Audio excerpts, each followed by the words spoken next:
Kaya saging kinakain nyo kasi yung papa mo tamad, tsaka yung mama mo hahaha. Paano kayo aasinso niyan? Di naman po tamad yung papa ko, tsaka yung mama ko. Yung papa ko po, di po siya makapagtrabaho kasi maaga po siya nagkaroon ng sakit. Yung mama ko naman po, maaga din po siyang nawala sa amin. Maaga po kasi siyang kinuha ni God.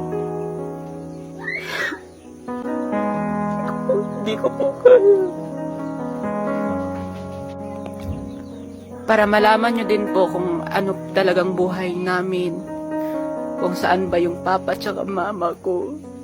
Wala na po akong mama, yung papa ko may sakit po siya. Kaya wag nyo pong sabihan na tamad yung pamilya ko.